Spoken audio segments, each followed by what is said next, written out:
고소한 건 우리인데요. 일본이 국제사법재판소에서 대망신을 당했습니다. 50년간 한국을 농락하며 7광구 자원 독식을 노렸던 일본. 협정 종료를 선언하며 승리를 확신한 바로 그 순간, 해저 1100m에서 발견된 18만 톤의 강철 괴물에 도쿄 전체가 얼어붙었습니다. 일본은 한국을 끌고 헤이그 법정에 섰습니다. 하지만 재판정에서 유죄를 선고받은 건 한국이 아니라 일본이었습니다.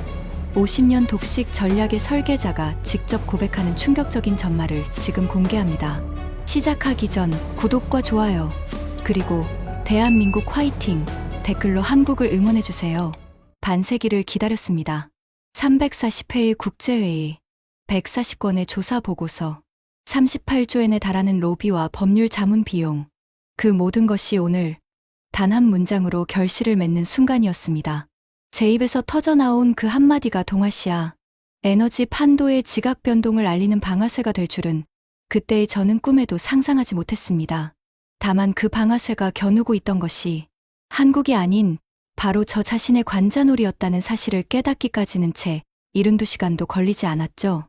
저는 모리타 시니치로입니다. 경제산업성 자원에너지청 장관. 이 나라의 에너지 정책을 38년간 설계하고 집행해 온 사람입니다. 그리고 오늘 이 자리에서 낱낱이 고백하게 될 일본 근대사에서 가장 굴욕적인 외교 참사를 자초한 장본인이기도 합니다.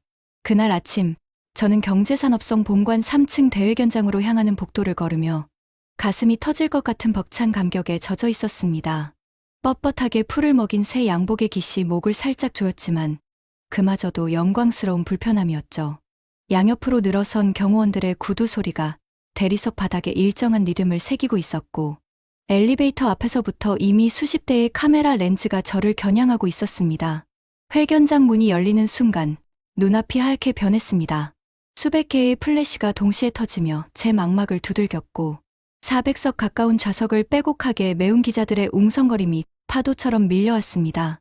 NHK, 아사히, 요미우리는 물론이고 로이터, 블룸버그, BBC까지 세계 주요 언론이 총출동한 모습이었죠. 단상 위로 올라서자 마이크 5개가 제 입을 향해 일제히 고개를 쳐들었습니다. 저는 미리 준비해 둔 성명서를 펼치지 않았습니다. 이 순간만큼은 종이를 읽는 관료가 아니라 역사를 선언하는 사람이고 싶었으니까요.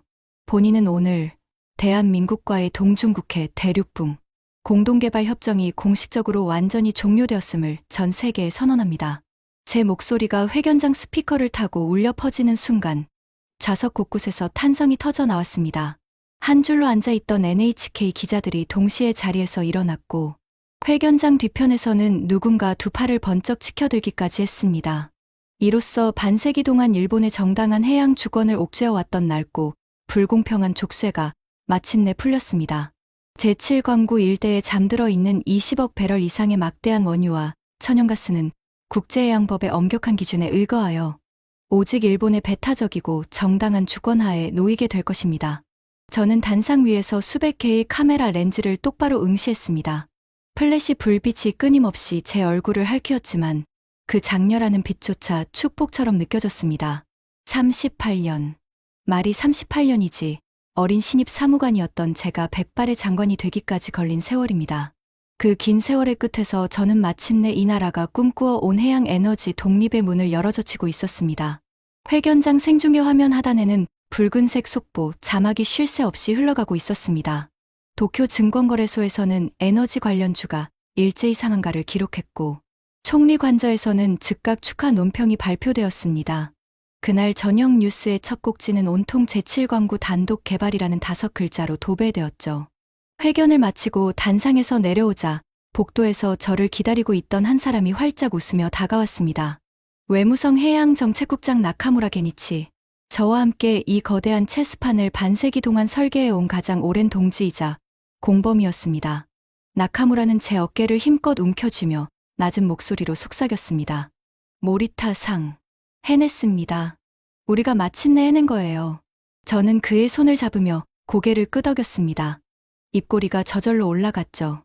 반세기야, 나카무라. 반세기를 기다린 보람이 있었어. 그의 눈가에도 미세한 수분이 맺혀 있었습니다. 우리 둘 다 알고 있었습니다. 오늘 이 승리가 단순한 외교적 성과가 아니라 두 사람이 젊은 시절부터 머리를 맞대고 치밀하게 짜올린 50년짜리 전략의 완벽한 결실이라는 것을 말입니다. 저는 장관 전용 차량에 몸을 실으며 창밖을 바라보았습니다. 도쿄의 하늘은 흠잡을 데 없이 맑았고 가스미가 새끼 관청가의 빌딩 숲 사이로 비치는 햇살이 유난히 눈부셨습니다. 38년 공직 인생에서 가장 완벽한 하루였습니다. 하지만 그 완벽한 하늘 아래 수심 1100m의 칠흑 같은 심해에서 18만 톤의 강철, 괴물이 묵묵히 심장을 뛰고 있었다는 사실을 저는 까맣게 모르고 있었습니다. 오늘의 승리를 제대로 이해하려면 먼저 우리가 반세기 동안 무엇을 해왔는지를 알아야 합니다. 솔직히 고백하겠습니다. 저는 지금부터 일본이라는 국가가 50년에 걸쳐 얼마나 교묘하고 치밀하게 한국을 농락해왔는지 그 추악한 내막을 낱낱이 털어놓을 것입니다. 이야기는 제가 경제산업성에 발을 들인 첫 해로 거슬러 올라갑니다. 자원에너지청 신입 사무관으로 배치받은 저에게 선배 과장이 두꺼운 서류 뭉치를 건네며 말했습니다. 모리타, 이게 내가 평생 안고 가야 할 숙제야. 한일 대륙붕 공동개발 협정. 50년 시한부 조약이지. 그 서류를 처음 펼쳐본 순간의 기억이 아직도 생생합니다. 동중국해 한복판, 한반도와 일본 열도 사이에 펼쳐진 광활한 대륙붕. 제7광구라는 이름이 붙은 그 해저에는 20억 배럴이 넘는 원유와 막대한 천연가스가 잠들어 있었습니다. 돈으로 환산하면 최소 470억 달러. 연간 생산 가치만 따져도 작은 나라 하나의 국가 예산에 맞먹는 어마어마한 규모였죠. 하지만 문제가 있었습니다. 그 바다는 한국과 일본의 경계선 위에 걸쳐 있었고 어느 한쪽이 독차지하기엔 국제법적으로 애매한 위치였습니다. 그래서 양국은 타협했습니다. 50년 동안 싸우지 말고 공동으로 개발하자. 이익은 반반 나누자. 겉으로는 아름다운 평화의 약속이었죠. 하지만 저와 나카무라가 자원에너지청과 외무성에서 각각 중견 관료로 성장하면서 우리는 이 약속 속에 숨겨진 치명적인 허점을 발견했습니다. 아니, 정확히 말하면 만들어냈습니다. 나카무라가 어느 늦은 밤 저를 긴자의 조용한 이자카야로 불러냈습니다. 사케잔을 기울이며 그가 말했죠. 모리타상, 이 협정에는 만료 시한이 있어. 50년이 지나면 자동으로 끝나. 그 뒤에는 국제해양법의 새로운 기준이 적용되는데 대륙붕 중간선 원칙을 들이대면 우리한테 훨씬 유리해. 저는 젓가락을 내려놓았습니다. 그러니까 50년만 버티면 된다는 거야? 나카무라의 눈이 날카롭게 빛났습니다. 버티는 게 아니야. 시간을 우리 편으로 만드는 거지. 한국이 아무리 공동개발을 외쳐봐야 우리가 응하지 않으면 해저에 나사 하나 박을 수 없어. 협정은 쌍방합의를 전제로 하거든. 우리가 끝없이 핑계를 대면서 질질 끌면 한국은 손가락만 빨다가 50년이 끝나. 그날 밤 긴자의 좁은 골목을 걸으며 저와 나카무라는 조용한 질식 작전이라는 이름의 전략을 구상했습니다. 돌이켜보면 그것이 일본 외교사에서 가장 비열하고 교활한 계략의 시작이었습니다. 전략은 단순했지만 잔인할 정도로 효과적이었습니다. 한국이 공동탐사를 요청하면 우리는 절대로 거절하지 않았습니다. 거절하면 국제사회에서 비난받을 수 있으니까요. 대신 끝없이 조건을 달았습니다. 환경영향평가가 선행되어야 합니다. 그 평가에 3년을 잡았습니다. 지질 구조의 안정성 검토가 필요합니다. 검토위원회 구성에만 2년을 끌었죠. 경제성 분석이 부족합니다. 추가 데이터가 요구됩니다. 데이터를 요청하고 데이터가 오면 형식이 맞지 않는다며 반려했습니다. 매년 열리는 한일 공동개발위원회에서 우리 대표단은 정장을 빳빳하게 차려입고 예의 바른 미소를 지으며 성의 있게 회의에 참석했습니다. 회의록을 꼼꼼하게 작성하고 차기 회의 일정을 잡고 악수를 나누며 헤어졌습니다. 하지만 실질적인 합의는 단 한 건도 이루어지지 않았습니다.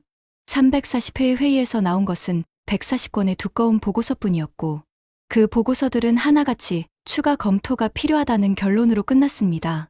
한국 측 대표들의 얼굴이 해가 갈수록 지쳐가는 것이 보였습니다.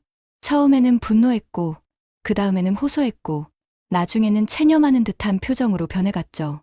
나카무라는 그때마다 저에게 위성 전화로 속삭였습니다. 순조로워. 그들의 눈에서 불꽃이 사라지고 있어. 저는 매년 연말이 되면 자원에너지청 집무실에서 책상 달력의 숫자를 확인하며 조용히 미소를 지었습니다. 한 해가 지날 때마다 우리의 승리가 1년씩 가까워지고 있었으니까요. 50년이라는 시한폭탄의 초침이 한국의 심장을 향해 째깍째깍 돌아가고 있었고, 그들은 그 소리를 들으면서도 아무것도 할 수 없었습니다. 잔인했느냐고요? 물론이죠. 하지만 저는 이것이 국익을 위한 냉정한 전략이라고 스스로를 납득시켰습니다. 바다 밑에 묻힌 470억 달러짜리 자원을 반으로 나눌 이유가 어디 있습니까? 시간만 끌면 전부 우리 것이 되는데 말이에요. 하지만 50년이라는 세월 동안 우리가 미처 깨닫지 못한 것이 하나 있었습니다. 우리가 회의실에서 종이를 넘기며 시간을 죽이는 동안 한국이 과연 가만히 손가락만 빨고 있었을까 하는 질문입니다. 그 답을 알게 되었을 때 저는 제 인생에서 가장 큰 대가를 치르게 됩니다. 협정 종료를 선언한 그날 저녁, 저는 도쿄 아카사카에 있는 고급 료칸에서 나카무라를 비롯한 핵심 참모 6명과 함께 축배를 들었습니다.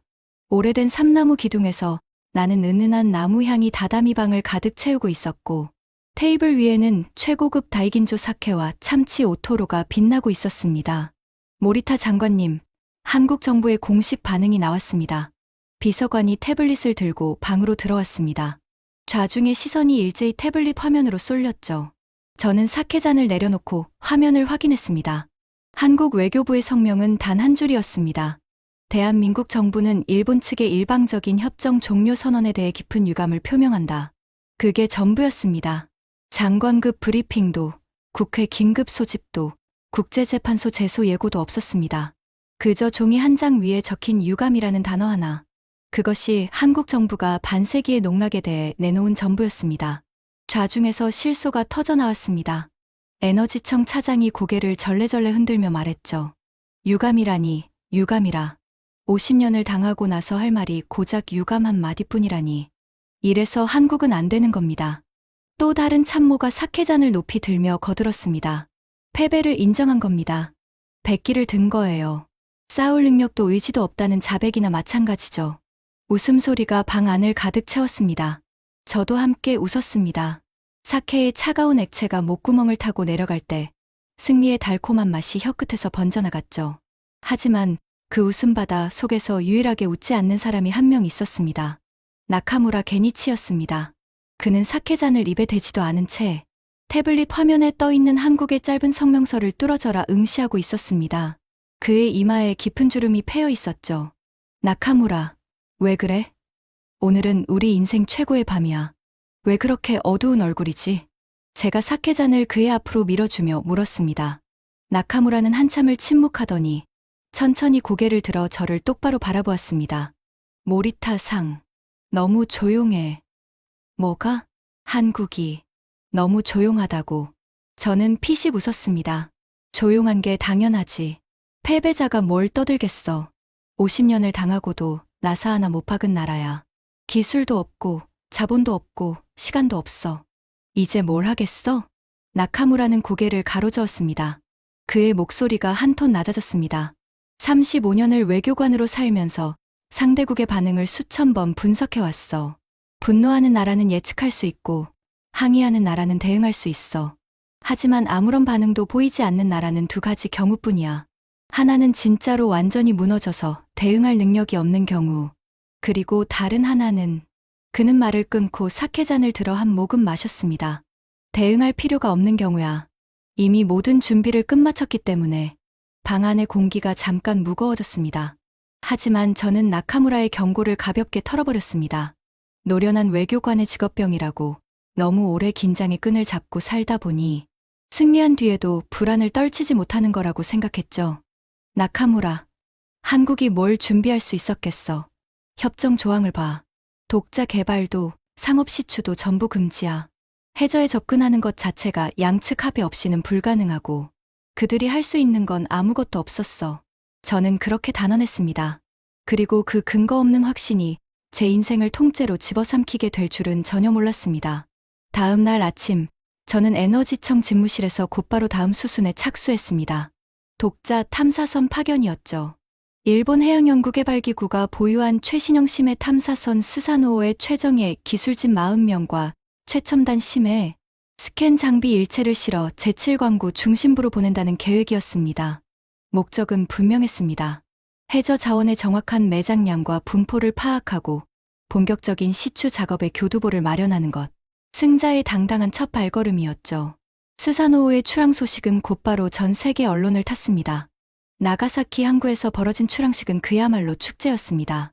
헬리콥터 6대가 상공을 맴돌았고 부두에는 수천 명의 시민들이 일장기를 흔들며 환호했습니다. 스사노오의 선장은 전용 무전기를 통해 저에게 직접 출항 보고를 해왔죠. 장관님, 스사노오 출항합니다.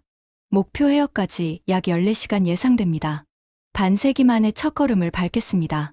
수고하시오. 선장, 역사의 첫 페이지를 써주시길 기대합니다. 저는 집무실 창가에 서서 도쿄만 너머로 사라져가는 스사노오의 항적을 상상하며 차를 홀짝였습니다. 모든 것이 계획대로 흘러가고 있었습니다. 50년간의 인내가 마침내 보상받는 순간이 다가오고 있었죠. 하지만 그 순간에도 나카무라의 경고가 귓전에서 떠나지 않았습니다. 너무 조용해. 한국이 너무 조용하다고. 저는 불편한 생각을 떨쳐내려 고개를 저었습니다. 차의 쓴맛이 혀를 감쌌지만 목구멍 깊은 곳에서 올라오는 미묘한 이물감까지 씻어내지는 못했습니다. 그로부터 정확히 14시간 뒤 한밤중에 울려 퍼진 집무실 전화기의 벨소리가 저희 세계를 산산조각 내게 됩니다.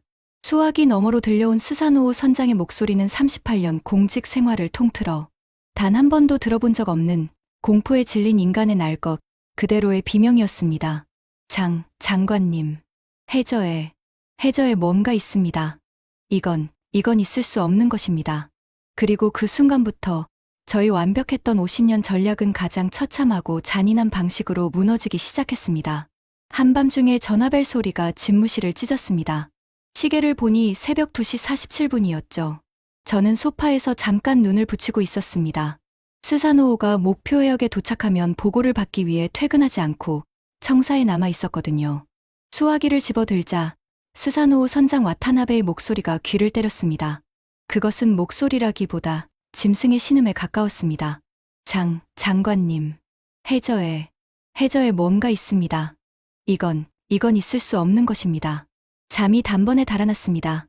저는 수화기를 움켜쥐고 자리에서 벌떡 일어났죠. 와타나베 선장, 침착하게 보고하시오. 해저에 뭐가 있다는 겁니까? 금속입니다, 장관님. 모래밭이어야 할 곳에 금속이 깔려 있습니다.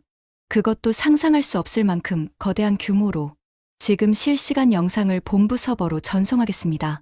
직접 확인해 주십시오. 저는 떨리는 손으로 집무실 대형 모니터의 전원을 켰습니다. 위성 보안 회선을 통해 전송되는 영상이 화면에 뜨기까지 정확히 11초가 걸렸습니다. 그리고 그 11초가 제 인생의 마지막 평화로운 순간이었습니다. 화면이 열리는 순간 저는 두 눈을 의심했습니다. 눈앞에 펼쳐진 광경은 현실이라기보다 공상과학 영화의 한 장면에 가까웠습니다. 수심 1100m의 칠흑 같은 암흑 속에서 탐사정의 고광도 조명이 비춰낸 것은 텅 빈 모래벌판이 아니었습니다. 강철이었습니다. 해저 전체가 강철로 뒤덮여 있었습니다. 성인 남성의 허리통보다 굵은 파이프라인 수십 개가 해저를 거미줄처럼 가로지르며 사방으로 뻗어나가고 있었고 그 수많은 파이프가 하나로 모이는 중심부에는 15층 건물 높이의 거대한 중앙 제어 모듈이 해저 안반 위에 우뚝 솟아 있었습니다. 모듈 외벽에 촘촘하게 박힌 청색과 녹색 LED, 조명이 심해의 맥박처럼 규칙적으로 명멸하고 있었습니다. 그것은 죽어있는 잔해가 아니었습니다. 완벽하게 살아 숨쉬고 있는 무언가였습니다. 저는 의자에 주저앉았습니다. 다리의 힘이 풀려버린 겁니다. 와타나베 선장. 카메라 해상도를 최대로 올리시오. 구조물 외벽을 정면으로 비춰보시오. 조작원이 탐사정에 조이스틱을 밀어붙이자 카메라가 중앙 모듈의 매끈한 강철 외벽을 클로즈업했습니다. 그리고 화면 한가운데 선명하게 드러난 글자를 확인한 순간 제 심장이 한 박자 멈추는 것을 느꼈습니다. HD연대, 코리아. 그것은 전 세계 바다를 호령하는 한국 최대 조선 기업의 로고였습니다. 심해의 차가운 바닷물에 씻겨도 지워지지 않도록 수십 센티미터 깊이로 강철의 음각으로 새겨져 있었죠. 마치 이 바다의 진짜 주인이 누구인지를 영원히 각인시키려는 듯이 말입니다. 말도 안 돼. 저는 혼잣말을 내뱉었습니다. 입술이 제멋대로 떨리고 있었죠. 이건 불가능해. 수심 1100m야. 이 깊이에 이런 규모의 구조물을 건설하려면 최소 10년 이상의 공사 기간과 천문학적인 예산이 필요해. 그 긴 세월 동안 우리 해상보안청의 순시선도, 위성 감시망도, 정보본부의 통신감청도 아무것도 잡아내지 못했다. 그게 가능한 일이야? 하지만 화면 속의 현실은 제 상식 따위에는 아무런 관심이 없었습니다. 탐사정이 중앙 모듈의 측면으로 이동하자 더욱 경악스러운 광경이 드러났습니다. 거대한 강철 기둥 아래쪽에 별도의 경납 구역이 있었고 그 안에서 완전 자율형 무인 채굴 로봇 12대가 맹렬하게 작동하고 있었습니다. 티타늄 드릴이 해져 안반을 뚫어대는 진동이 탐사정의 마이크에까지 전해졌고 투명한 내압 유리관을 통해 검고 진득한 원유가 뱀처럼 꿈틀거리며 파이프라인으로 빨려 들어가고 있었습니다. 장관님, 데이터 분석이 나왔습니다. 와타나베 선장의 목소리가 스피커를 통해 흘러나왔습니다. 그의 목소리는 이제 공포를 넘어 체념에 가까운 무력감으로 가라앉아 있었죠. 배관 직경과 내부 유압 수치를 역산한 결과 이 시설은 현재 하루 최소 6만 배럴, 연간으로 환산하면 2,400만 배럴 이상의 원유를 퍼올리고 있습니다. 그리고 외벽 밸브의 부식 정도와 해저, 지형의 침식 패턴을 종합하면 이 시설이 가동을 시작한 시점은 최소 8년 전, 길게 잡으면 12년 전부터입니다. 8년 전, 12년 전. 그 숫자가 제 머릿속에서 폭탄처럼 장렬했습니다. 12년 전이면 일본의 관료들이 도쿄의 따뜻한 회의실에 앉아 340번째 공동개발위원회의 의제를 검토하며 태평하게 녹차를 홀짝이던 때입니다. 우리가 추가 환경조사가 필요합니다라는 판에 박힌 핑계로 또다시 회의를 공전시키고 있던 바로 그 시각에 한국은 이미 우리 코 밑 수심 1100m 아래에 18만 톤짜리 강철 도시를 세우고 원유를 빨아들이기 시작한 것입니다. 우리가 종이로 장난치는 동안 한국은 강철로 현실을 만들고 있었습니다. 저는 두 손으로 얼굴을 감쌌습니다. 손바닥 사이로 새어나오는 거친 숨소리가 집무실의 정막을 갈기갈기 찢고 있었습니다. 새벽 4시, 저는 총리 관저로 긴급 호출을 받았습니다. 승용차 뒷좌석에 앉아 도쿄 새벽에 텅 빈 도로를 달리는 동안 제 손은 무릎 위에서 멈출 줄 모르고 떨리고 있었습니다. 불과 24시간 전만 해도 400명의 기자 앞에서 역사를 선언하던 그 손이었습니다. 총리 관저 지하 1층 국가안전보장회의실.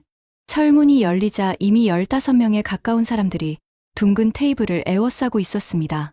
방위성 사무차관, 외무성 차관, 해상보안청장, 내각정보조사실장, 그리고 나카무라까지 모두 새벽에 급히 호출당한 얼굴이었고 하나같이 핏기가 빠져 있었습니다. 회의실 벽면의 대형 스크린에는 제가 1시간 전 집무실에서 보았던 바로 그 영상이 반복 재생되고 있었습니다. 심해 1100m에서 청색 LED를 깜빡이며 숨쉬고 있는 한국의 강철 괴물. 총리가 테이블 상석에서 저를 노려보았습니다.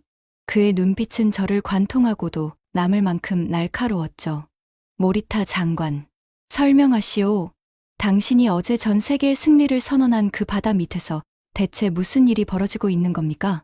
저는 목구멍에 뜨거운 것이 치밀어 오르는 것을 억지로 삼키며 보고를 시작했습니다. 스사노오가 발견한 해저 구조물의 규모, 추정 건설 시기, 현재 가동 상태, 일일 채굴량. 제 입에서 나오는 모든 숫자가 총리의 표정을 한 겹씩 일그러뜨렸습니다. 보고가 끝나자 회의실에 3초간의 정적이 흘렀습니다. 그리고 총리의 주먹이 참나무 테이블을 내리쳤습니다. 물컵이 튀어올랐죠. 38년이요. 모리타 장관. 당신은 이 자리에서 38년간 에너지 정책을 총괄했소. 50년간의 전략이 완벽하다고 장담했소. 한국에는 기술도 자본도 없다고 단언했소. 그런데 그 한국이 우리 코 밑에 18만 톤짜리의 저 도시를 세워놓고 기름을 퍼올리고 있었다고? 총리의 목소리가 회의실 벽을 때렸습니다. 15명의 고위 관료들 앞에서 공개적으로 질책당하는 치욕. 하지만 저는 반박할 수 있는 말이 단 한마디도 없었습니다. 방위성 사무차관이 팔짱을 끼며 무거운 한숨을 내쉬었습니다. 군사적 옵션을 검토해야 합니다. 해상자위대를 파견하여 시설 주변에 봉쇄선을 치고 한국 측에 즉각 철거를 요구하는 방안입니다. 내각정보조사실장이 즉각 고개를 가로저었습니다. 불가능합니다. 시설이 위치한 해역은 국제법상 어느 쪽의 배타적 경제수역에도 확정되지 않은 중첩구역입니다. 군함을 보내는 순간 무력 도발로 간주되어 미국이 개입합니다. 30분 전에 워싱턴에서 비공식 채널로 연락이 왔습니다. 동맹국 간의 군사적 충돌은 어떤 상황에서도 용납하지 않겠다는 뜻이었습니다. 방위성 차관의 얼굴이 불그락푸르락 변했습니다. 그러면 우리도 독자적으로 해저 플랜트를 건설합시다. 기술력이라면 일본도 뒤지지 않습니다. 이번에는 해양연구개발기구 이사장이 씁쓸한 표정으로 입을 열었습니다. 수심 1100m의 완전 자율형 무인 채굴 플랜트를 건설하는 기술은 현재 전 세계에서 한국만 보유하고 있습니다. 미국의 디버터 호라이즌 사고 이후 선진국들은 심해 채굴에 극도로 보수적인 접근을 취하고 있는 반면 한국은 조선업과 AI 로봇 기술을 융합하여 이 분야에서 최소 10년 이상의 격차를 벌려놓았습니다. 우리가 지금 당장 착수해도 동급 시설을 완성하려면 12년과 1200억 달러가 필요합니다. 12년, 1200억 달러. 그 숫자를 듣는 순간 회의실의 공기가 무덤처럼 차갑게 가라앉았습니다. 12년이면 그 사이에 한국은 해저의 자원을 거의 모조리 퍼올리고도 남을 시간이었습니다. 막다른 골목이었습니다. 군사적으로 막을 수도 없고 기술적으로 따라잡을 수도 없고 외교적으로 압박할 카드도 없었습니다. 50년간 치밀하게 쌓아올린 전략의 탑이 단 하룻밤 사이에 모래성처럼 허물어지고 있었습니다. 그때 나카무라가 조용히 손을 들었습니다. 한 가지 방법이 남아 있습니다. 모든 시선이 그에게 쏠렸죠. 국제해양법재판소 또는 국제사법재판소에 한국을 제소하는 겁니다. 한국의 시설 설치 행위가 공동개발 협정 위반이라는 점을 법적으로 입증하면 시설, 철거 명령과 원상복구 명령을 받아낼 수 있습니다. 총리가 나카무라를 뚫어지게 쳐다보았습니다. 이길 수 있소? 나카무라는 단호하게 고개를 끄덕였습니다. 협정 조항은 명백합니다. 양측 합의 없는 독자적 시설 설치는 금지되어 있습니다. 한국이 뭐라고 변명하든 18만 톤짜리 구조물을 합의 없이 박아넣은 것은 누가 봐도 위반입니다. 법리적으로 우리가 압도적으로 유리합니다. 그의 말에 회의실의 분위기가 한 톤 밝아졌습니다. 총리가 팔짱을 풀고 테이블에 손을 짚었죠. 조소, 나카무라 국장, 모리타 장관. 두 사람이 책임지고 재판을 총지휘하시오. 세계 최고의 국제법 변호사를 모조리 끌어모으시오. 비용은 제한 없소. 반드시 이기시오. 저는 고개를 깊이 숙이며 대답했습니다. 반드시 승소하겠습니다, 총리. 그 순간 저는 진심으로 그렇게 믿었습니다. 법은 우리 편이라고. 종이 위의 문구가 해저의 강철을 이길 수 있다고. 하지만 헤이그의 재판정에서 저를 기다리고 있던 것은 승리가 아니라 일본 외교사상 가장 처참한 굴욕이었습니다. 그로부터 5개월 뒤, 저는 네덜란드 헤이그의 국제사법재판소 앞에 서 있었습니다. 11월의 차가운 북해 바람이 코트깃을 파고들었지만 가슴 속에 타오르는 복수심이 한기를 잊게 만들었습니다. 5개월 동안 우리는 지구상에서 가장 값비싼 법률팀을 조직했습니다. 런던의 국제해양법 전문 로펌 3곳, 파리의 ICJ 전문 변호사단, 그리고 미국 동부 아이비리그 출신의 해양법 석학 4명, 자문료와 변호사 비용만 18개월 기준으로 38조엔에 달하는 천문학적 금액이었죠. 하지만 총리가 말하지 않았습니까? 비용은 제한 없다고. 헤이그의 평화궁, 붉은 벽돌과 화강암으로 지어진 그 장엄한 건물 앞에서 저는 나카무라와 어깨를 나란히 했습니다. 정문 계단을 오르며 나카무라가 조용히 말했죠. 모리타 상, 오늘 이 계단을 내려올 때는 반드시 승자의 표정으로 내려오겠습니다. 저는 단호하게 고개를 끄덕였습니다. 재판정은 압도적인 위험으로 가득 찬 공간이었습니다. 천장 높이만 해도 10m는 되어 보였고 벽면을 장식한 거대한 스테인드 글라스 창을 통해 흐린 하늘빛이 은은하게 쏟아져 내리고 있었습니다. 정면 높은 단상에 7명의 판사가 검은 법복을 입고 앉아 있었고 그 아래 좌우로 일본과 한국의 법률팀이 마주보고 자리를 잡았습니다. 한국 측 석에 시선을 돌려보니 수석 변호인으로 보이는 백발의 여성이 태연하게 서류를 정리하고 있었습니다. 그녀의 얼굴에는 초조함이라곤 티끌만큼도 없었죠. 오히려 약간의 여유마저 풍기고 있었습니다. 그 여유로운 표정이 한국 정부의 유감, 한 줄 성명과 묘하게 겹쳐지면서 등줄기를 차가운 것이 스쳐 지나갔습니다. 하지만 저는 고개를 흔들며 불안을 떨쳐냈습니다. 재판이 시작되었습니다. 우리 측 수석 변호인인 런던 출신의 제임스 캠벨 경이 먼저 단상에 올랐습니다. 그는 옥스퍼드 출신의 국제해양법 분야에서 40년 경력을 자랑하는 세계적 대가였죠. 그의 변론은 칼날처럼 정교했습니다. 존경하는 재판장님, 이번 사안은 극히 명백합니다. 양국이 체결한 공동개발 협정 제후조는 어느 한쪽이 상대 측에 서면 동의 없이 탐사 지역 내에 영구적 시설물을 독자적으로 설치하는 행위를 명시적으로 금지하고 있습니다. 한국은 이 조항을 정면으로 위반하여 18만 톤 규모의 대형 해저 시설을 일본 측에 어떠한 동의도 없이 설치하고 가동해왔습니다. 이것은 의심의 여지가 없는 명백한 협정 위반이며 국제법 질서에 대한 중대한 도전입니다.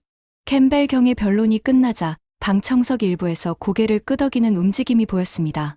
저는 나카무라와 눈을 마주치며 작게 미소를 지었습니다. 완벽한 출발이었습니다. 그리고 한국 측 수석 변호인이 자리에서 일어났습니다. 백발의 여성이었습니다. 서류 한 장 들지 않은 맨손으로 단상에 올라선 그녀는 재판장을 향해 정중하게 고개를 숙인 뒤 천천히 일본 측을 향해 돌아섰습니다. 그녀의 첫 마디가 고요한 재판정을 가로질렀습니다. 존경하는 재판장님, 그리고 일본 측 대표단 여러분. 오늘 이 자리에서 한국은 스스로를 변호하는 대신 일본에게 한 가지 질문을 드리려 합니다. 예상치 못한 서두에 재판정이 술렁였습니다. 캠벨 경이 눈썹을 치켜 올렸고 나카무라의 손이 테이블 위에서 미세하게 경직되는 것이 보였습니다. 한국 측 변호인이 조수에게 눈짓을 보내자 법정 양쪽 벽면의 대형 스크린에 한 장의 문서가 떠올랐습니다. 낡고 빛바랜 종이. 50여 년 전에 체결된 한일 대륙붕 공동개발 협정의 원문이었습니다. 그녀는 문서의 특정 조항을 형광 노란색으로 하이라이트 시킨 뒤 명료한 목소리로 읽어내려갔습니다. 협정 제3조. 양 채약국은 본 협정의 목적 달성을 위하여 상호 성실하게 협력하여야 하며 공동개발 구역의 천연자원 탐사 및 개발을 위한 구체적 조치를 지체 없이 협의하여야 한다. 그녀가 스크린을 가리켰습니다. 성실하게 협력, 지체 없이 협의. 이것이 이 협정의 대전제이자 핵심 정신입니다. 그렇다면 질문드리겠습니다. 일본은 과연 이 의무를 이행했습니까? 재판정에 정적이 흘렀습니다. 그녀는 조수에게 다시 눈짓을 보냈고 스크린의 화면이 바뀌었습니다. 그곳에 나타난 것은 방대한 분량의 도표와 통계였습니다. 재판장님, 한국 정부는 이 협정의 50년 존속 기간 동안 일본 측에 공동탐사 및 공동개발을 공식적으로 요청한 횟수를 집계했습니다. 총 274회입니다. 서면 요청, 외교 채널 요청, 정상회담 의제 상정까지 포함한 숫자입니다. 274회. 그 숫자가 재판정 스크린에 거대한 글씨로 떠올랐습니다. 그리고 이 274회의 요청에 대해 일본이 실질적인 합의에 도달한 횟수는 몇 회입니까? 스크린의 숫자가 바뀌었습니다. 0회입니다. 재판장님. 반세기 동안 274번 손을 내밀었는데 단 한 번도 잡아준 적이 없습니다. 방청석에서 웅성거림이 번졌습니다. 7명의 판사 중 2명이 동시에 안경을 고쳤으며 스크린에 시선을 고정했습니다. 그녀가 멈추지 않았습니다. 스크린에 새로운 자료가 쏟아져 나왔습니다. 한국이 요청할 때마다 일본이 내세운 사유를 분류해 보았습니다. 환경영향평가 미비 67회, 경제성 검토 불충분 53회, 지질 구조 안전성 우려 48회, 기술적 사전 준비 필요 39회, 예산 편성 절차 미완 34회, 기타 사유 33회. 재판장님, 이 모든 사유에는 한 가지 공통점이 있습니다. 그녀가 한 박자 숨을 고르더니 또렷한 음성으로 선언했습니다. 단 한 건도 해결 시안이 제시된 적이 없다는 점입니다.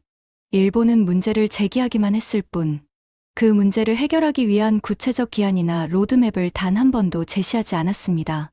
이것은 협력이 아닙니다. 이것은 체계적이고 의도적인 지연입니다.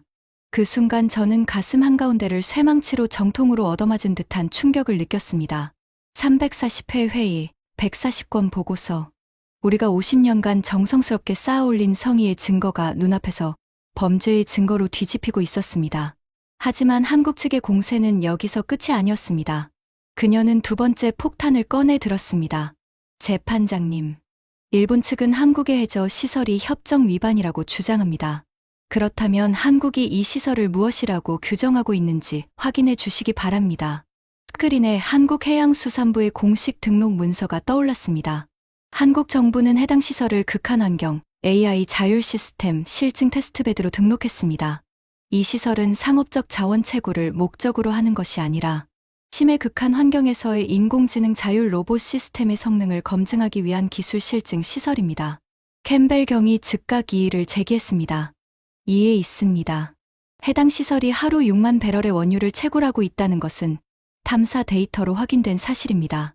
기술 실증이라는 명목은 상업 채굴을 위장하기 위한 기만일 뿐입니다. 한국 측 변호인의 입꼬리가 미세하게 올라갔습니다. 캠벨 경의 지적에 감사드립니다. 그렇다면 한 가지만 확인하겠습니다. 한국이 이 시설에서 채취한 원유를 단 한 배럴이라도 국제시장에 판매한 기록이 있습니까? 제3국에 수출한 기록이 있습니까? 한국 국내 정유사에 공급한 기록이 있습니까? 캠벨 경의 얼굴이 굳어졌습니다. 그는 뒤를 돌아 보좌진에게 뭔가를 속삭였지만 보좌진의 얼굴도 하얗게 질려 있었습니다. 한국 측 변호인이 스크린에 새로운 자료를 띄웠습니다. 한국관세청, 에너지거래소, 해양수산부의 공식 데이터가 일목요연하게 정리되어 있었죠. 답은 0입니다. 0, 제로. 한국은 지난 12년간 이 시설에서 회수한 원유를 단 한 방울도 상업적으로 유통시킨 적이 없습니다. 모든 회수 유체는 해저에 건설된 특수 저장 탱크에 밀봉 보관되어 있으며 이는 기술 실증 과정에서 발생하는 부산물을 안전하게 관리하기 위한 조치입니다. 상업 판매 기록이 제로인 시설을 상업 채굴 시설이라고 주장하는 것은 논리적으로 성립하지 않습니다. 재판정의 분위기가 완전히 뒤집히고 있었습니다. 판사들의 시선이 일본 측으로 향했고 그 시선에는 분명한 의구심이 서려 있었죠. 저는 목이 바짝 타들어가는 것을 느끼며 물잔을 찾았지만 손이 너무 떨려 잔을 제대로 잡을 수가 없었습니다. 하지만 진짜 결정타는 그 다음에 날아왔습니다. 한국 측 변호인이 세 번째 폭탄을 꺼내 들었습니다. 스크린에 전혀 새로운 자료가 나타났습니다. 그것은 일본 외무성의 내부 문서였습니다. 재판장님, 한국 정부는 특별히 이 자료를 제출합니다. 이것은 일본 외무성 해양정책국이 작성한 내부 전략 문서입니다. 제목은 동중국해 대륙붕 시간적 관리 전략 보고서입니다. 제 피가 얼어붙었습니다. 그것은 우리가 조용한 질식 작전이라고 불렀던 바로 그 문서의 공식 버전이었습니다. 50년 시간 끌기 전략의 모든 내막이 적힌 절대로 외부에 유출되어서는 안 되는 극비 문서. 나카무라가 의자에서 벌떡 일어났습니다. 그의 얼굴이 종이처럼 하얗게 변해 있었죠. 한국 측 변호인이 문서의 핵심 구절을 천천히 읽어 내려갔습니다. 인용합니다. 협정 만료 시점까지 실질적 공동개발이 이루어지지 않도록 관리하는 것이 일본의 장기적 국익에 부합한다. 환경조사, 경제성 평가 등의 사유를 활용하여 한국 측의 개발 요청을 지속적으로 보류하되 대외적으로는 성실한 협의 자세를 유지하여 국제적 비난을 회피한다. 인용을 마칩니다. 재판정이 얼어붙었습니다. 7명의 판사 전원이 일본 측을 바라보고 있었고 그 시선에는 의구심을 넘어선 명백한 경멸이 서려 있었습니다. 한국 측 변호인이 마지막 칼을 뽑아 들었습니다. 재판장님, 일본은 50년간 성실한 협력 의무를 의도적으로 위반하면서 한국의 정당한 개발 권리를 체계적으로 방해해왔습니다. 이것은 단순한 의무 불이행이 아닙니다. 국가 차원에서 조직적으로 실행한 기만 행위입니다. 이러한 상대국의 조직적 기만 행위에 직면한 한국이 자국의 정당한 이익을 보호하기 위해 협정의 허용 범위 내에서 독자적인 기술 실증 활동을 수행한 것은 국제법상 자구 조치의 원칙에 비추어 정당합니다. 저는 눈앞이 캄캄해지는 것을 느꼈습니다. 고소한 쪽은 우리였습니다. 그런데 지금 이 재판정에서 피고인 취급을 받고 있는 쪽도 우리였습니다. 한국을 국제법 위반으로 몰아세우러 바다를 건너온 우리가 오히려 50년간의 조직적 사기, 행각을 전 세계 앞에 낱낱이 발가벗겨지고 있었습니다. 나카무라가 떨리는 손으로 제 팔을 잡았습니다. 그의 입술이 파랗게 질려 있었죠. 모리타 상, 우리가 당했어.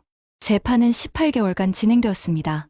그 18개월은 제 인생에서 가장 길고 잔인한 시간이었습니다. 일본 측 변호사단은 캠벨 경을 필두로 필사적인 반격을 시도했습니다.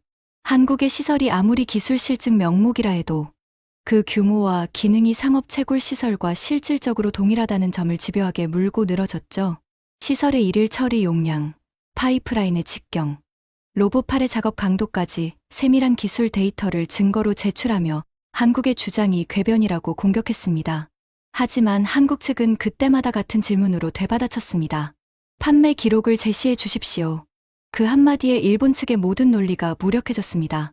아무리 시설이 커도 아무리 채굴량이 많아도 단 한 배럴도 시장에 유통되지 않았다는 사실 앞에서는 상업시설이라는 주장이 설 자리가 없었습니다. 설상가상으로 한국 측이 제출한 일본 외무성 내부 문서는 재판의 양상을 완전히 뒤바꿔 놓았습니다. 판사들은 일본의 50년 지연 전략에 깊은 우려를 표명했고 수차례의 심리를 통해 일본 측의 해명을 요구했습니다. 나카무라는 매번 증인석에 앉아 우리의 전략이 성실한 협의 과정에서의 자연스러운 신중함이었다고 변명했지만 274회 요청 대비 연건 합의라는 숫자 앞에서 그의 변명은 모래 위에 쓴 글씨처럼 무력했습니다. 재판이 길어질수록 일본 국내 여론도 악화되었습니다. 처음에는 한국을 규탄하던 일본 언론이 내부 문서의 존재가 알려지면서 오히려 정부를 향한 비난으로 돌아섰습니다. 요미우리 신문의 사설은 이렇게 썼죠. 50년간 시간만 끌다가 결국 모든 것을 잃었다. 이것이 과연 국익을 위한 전략이었는가? 아니면 관료들의 무능과 오만이 빚어낸 국가적 재앙인가? 그 사설을 읽던 날 아침, 저는 화장실 거울 앞에서 제 얼굴을 한참 들여다봤습니다. 불과 반년 전만 해도 38년 공직 인생의 정점에 서 있던 사람의 얼굴이라고는 믿을 수 없을 만큼 거울 속의 남자는 늙어 있었습니다. 눈 밑에 짙은 그림자가 내려앉아 있었고 볼이 움푹 꺼져 있었죠. 그리고 재판 개시 18개월 뒤 판결의 날이 왔습니다. 헤이그 평화궁의 대법정. 저는 나카무라와 나란히 앉아 재판장의 입이 열리기를 기다렸습니다. 심장이 갈비뼈를 부술듯이 요동치고 있었죠. 옆을 보니 나카무라의 손도 떨리고 있었습니다. 35년 외교관 경력의 그 철면피 같던 남자가 말입니다. 재판장이 판결문을 펼쳤습니다. 대법정에 모인 수백 명이 숨을 죽였습니다. 본 재판소는 다음과 같이 판결한다. 재판장의 낮고 무거운 음성이 대리석 벽을 타고 울려 퍼졌습니다. 첫째, 일본 측이 제기한 한국의 협정 위반 주장에 대하여 본 재판소는 한국 측에 해저 시설이 협정 제5조에서 금지하는 상업적 독자, 개발에 해당하지 않는다고 판단한다. 해당 시설에서 회수된 유체가 상업적으로 유통된 증거가 제출되지 않았으며 한국 정부가 해당 시설을 기술 실증 목적으로 등록 및 운영해 온 점이 인정된다. 제 심장이 바닥으로 꺼지는 느낌이었습니다. 하지만 판결은 계속되었고 그 다음 내용이 진짜 치명타였습니다. 둘째, 본 재판소는 일본 측의 협정 이행 태도에 대하여 중대한 우려를 표명한다. 증거로 제출된 일본 외무성 내부 문서 및 50년간의 회의 기록을 종합적으로 검토한 결과 일본 측이 공동개발 협정의 핵심 의무인 성실한 협력 의무를 체계적이고 의도적으로 위반해왔다는 점이 인정된다. 나카무라가 숨을 들이켰습니다. 아주 작은 소리였지만 그것은 비명이었습니다. 셋째, 이에 따라 본 재판소는 일본 정부에 대하여 성실 이행, 의무 위반에 따른 상응하는 배상 조치를 한국 정부와 성실히 협의할 것을 강력히 권고한다. 판결문이 닫혔습니다. 대법정에 잠시 정적이 흘렀고 이내 방청석에서 술렁임이 터져 나왔습니다. 카메라 셔터 소리가 빗줄기처럼 쏟아졌죠. 저는 의자에 굳어앉은 채 꼼짝도 할 수 없었습니다. 귀를 의심했습니다. 고소한 쪽은 우리였는데 유죄를 선고받은 것도 우리였습니다. 한국을 끌고 온 법정에서 우리가 재판을 받은 겁니다. 50년간 쌓아올린 서류 뭉치, 340회의 국제회의, 140건의 보고서, 38조엔의 법률 비용. 그 모든 것이 이 법정에서 한 줌의 재로 변해 사라졌습니다. 종이 위의 전략은 종이 위에서 끝나버렸고 강철 위의 현실은 법정마저 굴복시켰습니다. 나카무라가 떨리는 손으로 제 어깨를 잡았습니다. 그의 입술이 바들바들 떨리고 있었습니다. 모리타 상. 이제 어떻게 해야 합니까? 저는 대답할 수 없었습니다. 헤이그의 11월 바람이 법정 밖에서 유리창을 때리고 있었고 그 소리가 마치 50년간 우리가 가두어 놓았던 한국의 분노가 일시에 터져 나오는 포효처럼 들렸습니다. 한국 측 석을 바라보았습니다. 백발의 여성 변호인이 서류를 조용히 가방에 넣고 있었습니다. 그녀의 얼굴에는 승리의 환희도 적에 대한 조롱도 없었습니다. 그저 당연한 결과를 확인한 사람의 담담함만이 있었습니다. 그 담담함이 저를 더욱 깊은 절망의 구렁텅이로 밀어넣었습니다. 한국은 이 재판의 결과를 처음부터 알고 있었던 것입니다. 아니, 이 재판이 열리는 것 자체를 12년 전부터 예상하고 있었던 것입니다. 해저의 강철을 박으면서 이미 법정에서의 방어선까지 완벽하게 구축해 놓은 것이죠. 상업 판매 기록제로, 기술 실증 명목의 등록, 협정 조항의 사각지대를 파고든 완벽한 법적 설계. 우리가 50년간 서류로 함정을 팠다면 한국은 12년간 강철과 법률로 요새를 쌓은 것입니다. 그리고 그 요새는 헤이그의 최고 법정에서조차 단 하나의 균열도 허용하지 않았습니다. 법정을 나서는 저희 발걸음은 천근만근이었습니다. 정문 계단을 내려오며 수백 대의 카메라가 제 얼굴을 향해 플래시를 터뜨렸습니다. 그 눈부신 빛이 5개월 전 이 계단을 올라가며 반드시 승자의 표정으로 내려오겠다고 다짐했던 나카무라의 말을 떠올리게 했습니다. 승자의 표정은커녕 저는 일본 외교사상 가장 처참한 패배의 표정을 전 세계에 생중계하고 있었습니다. 서류상의 주인이 아니라 강철을 박은 쪽이 진짜 임자라는 너무나 잔인하고 명백한 진실을 저는 반세기가 지나서야 지구 반 바퀴를 돌아 네덜란드의 법정에서야 비로소 깨달은 것입니다. ICJ 판결 이후 도쿄는 지옥이었습니다. 총리 관저에서 긴급 강요회의가 열렸습니다. 총리는 회의 시작과 동시에 테이블을 내려치며 포효했죠. 패소했소. 우리가 고소해놓고 우리가 졌소. 전 세계가 지켜보는 국제법정에서 일본이 50년짜리 사기꾼이라는 낙인이 찍혔소. 이게 외교입니까, 모리타 장관. 저는 고개를 숙인 채 아무 말도 할 수 없었습니다. 회의실에 앉아있는 모든 시선이 저와 나카무라를 향해 칼날처럼 꽂혀 있었죠. 방위성 대신이 씁쓸한 표정으로 입을 열었습니다. 군사적 대응은 미국이 봉쇄했고 법적 대응은 헤이그에서 참패했습니다. 더 이상 카드가 없습니다. 시간이 지날수록 상황은 악화될 뿐입니다. 한국은 ICJ 판결을 근거로 시설을 확장할 것이고 배상협의를 지연시키면 추가 소송을 제기할 겁니다. 재무성 대신이 서류를 펼쳤습니다. ICJ 패소 이후 일본 에너지 관련주가 일주일 만에 23% 폭락했습니다. 엔화 가치도 급락하고 있고 국제 신용평가사들이 일본의 에너지 안보 리스크를 재평가 중입니다. 장기전은 우리에게 불리합니다. 총리가 두 손으로 이마를 짚었습니다. 한참을 그렇게 가만히 있더니 낮고 힘없는 목소리로 말했습니다. 모리타 장관, 서울로 가시오. 저는 고개를 들었습니다. 서울로 가서 한국과 직접 협상하시오. 조건은 어떤 조건이든 받아들이시오. 이 이상의 피해를 막는 것이 지금 일본이 할 수 있는 전부요. 그 말을 듣는 순간 38년 공직 인생의 마지막 자존심마저 바닥으로 추락하는 소리가 들렸습니다. 50년간 한국의 요청을 274번 거부한 바로 그 일본이 이제 한국에 찾아가서 고개를 숙이고 조건을 구걸해야 한다는 것이었습니다. 3일 뒤 저는 하네다 공항에서 서울행 비행기에 올랐습니다.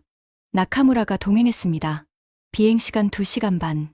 그 짧은 비행이 제 인생에서 가장 긴 여행이었습니다. 창밖으로 동중국해의 바다가 내려다 보였습니다. 저 푸른 수면 아래 1100m 깊이에 한국의 18만 톤. 강철 괴물이 지금도 묵묵히 가동되고 있을 것입니다. 자율 로봇 12대가 해저를 뚫고 검은 원유가 파이프라인을 타고 흘러가고 있겠죠. 우리가 서류를 넘기며 시간을 죽이는 동안 한국이 14년에 걸쳐 세운 강철로 박은 현실. 나카무라가 옆 좌석에서 조용히 말했습니다. 모리타 상, 기억나? 내가 그날 밤 아카사카 료칸에서 뭐라고 했었지? 저는 고개를 끄덕였습니다. 너무 조용하다고 했었지. 맞아. 한국이 너무 조용하다고. 나는 35년 외교관의 촉으로 느꼈어. 뭔가 단단히 준비한 나라의 침묵이라는 걸. 하지만 나도 그게 이 정도일 줄은 몰랐어. 저는 대답하지 않았습니다. 창밖의 구름만 하염없이 바라볼 뿐이었습니다. 서울 인천공항에 도착한 뒤 비공개 차량으로 곧바로 강남구의 한 초고층 호텔로 이동했습니다. 호텔 43층 비공개 회의장. 서울의 야경이 한눈에 내려다 보이는 통유리창 너머로 한강이 도시의 불빛을 머금고 유유히 흐르고 있었습니다. 회의장에 들어서자 한국 측이 이미 자리를 잡고 있었습니다. 한국산업통상자원부 장관과 해양수산부 차관, 그리고 법률자문단 3명. 한국 장관은 자리에서 일어나 저에게 정중하게 악수를 건넸습니다. 그 악수가 어찌나 담담했던지 오히려 그 담담함에 자존심이 더 깊이 배이는 기분이었습니다. 자리에 앉자마자 한국 장관이 서류 한 장을 테이블 위에 내밀었습니다. A4 용지 한 장. 그 위에는 이미 합의안의 핵심 조건이 인쇄되어 있었습니다. 한국은 이 협상의 결과마저도 이미 설계해 놓은 것이었죠. 저는 서류를 집어들었습니다. 한 줄 한 줄 읽어 내려갈 때마다 손끝에서 피가 빠져나가는 것이 제7광구 자원 배분 비율. 한국 75, 일본 25점, 한국해저 시설 사용 시 연간 시설 이용료 120억 달러.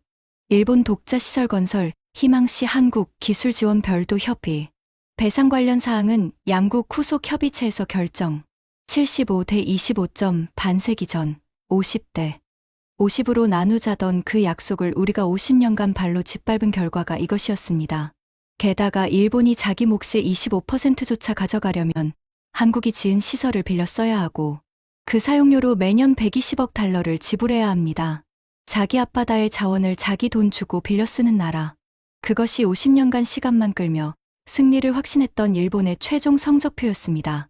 한국 장관이 조용히 말했습니다. 모리타 장관님, 50년 전 양국은 이 바다의 자원을 함께 개발하자고 약속했습니다. 일본이 그 약속을 지켰다면 지금 이 테이블에 이런 서류가 놓이지 않았을 겁니다. 직접 캐고 싶으시면 직접 시설을 지으시면 됩니다. 12년과 1200억 달러만 투자하시면요. 그 말에는 비꼼도, 분노도, 감정도 없었습니다. 그저 사실의 나열이었습니다. 그리고 그 감정 없는 사실의 나열이 어떤 격렬한 비난보다 깊이 가슴을 찔렀습니다. 저는 떨리는 손으로 펜을 집어 들었습니다.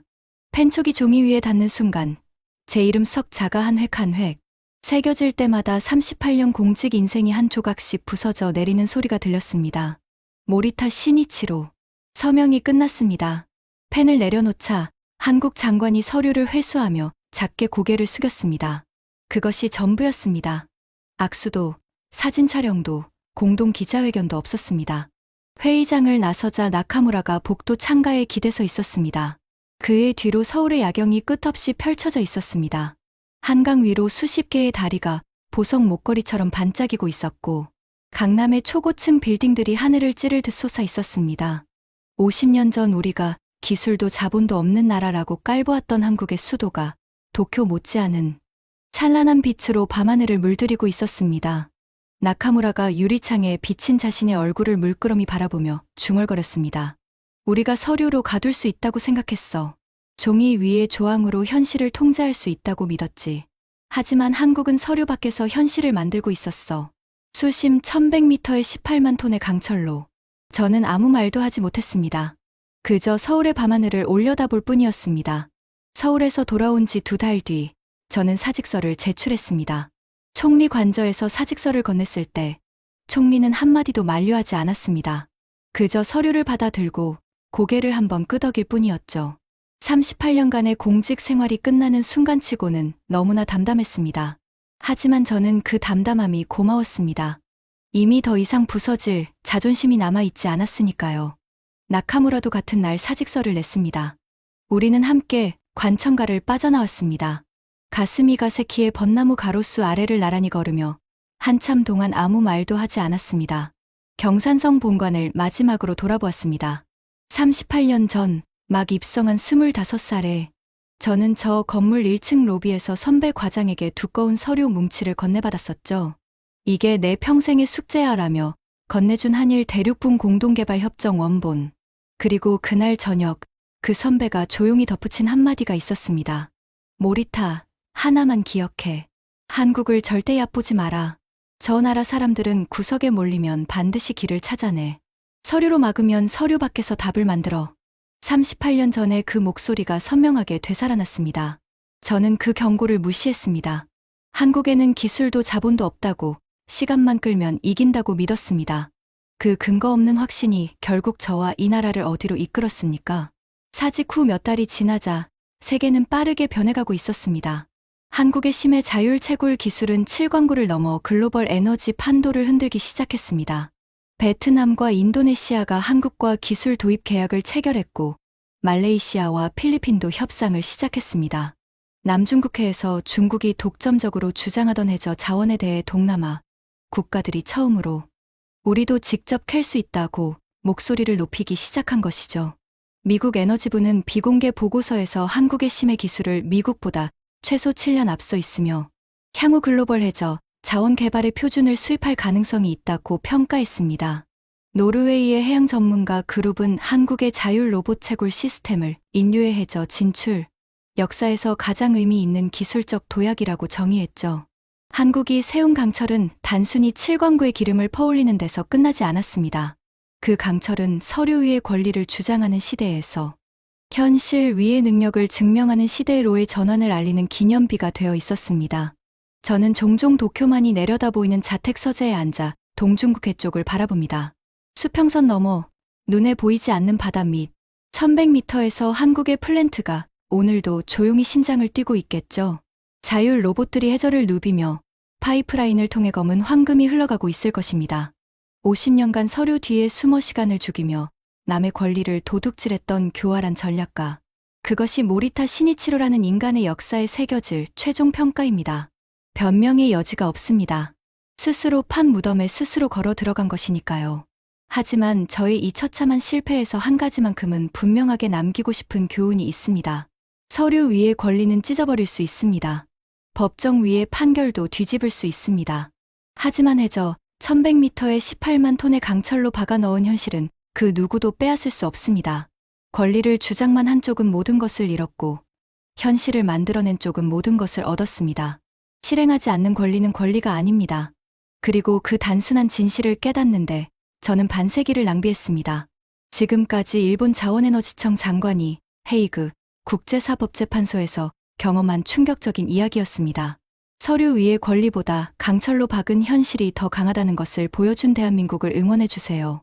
이 이야기가 감동이 되셨다면 주변에 널리 공유해주세요. 구독과 좋아요도 부탁드립니다.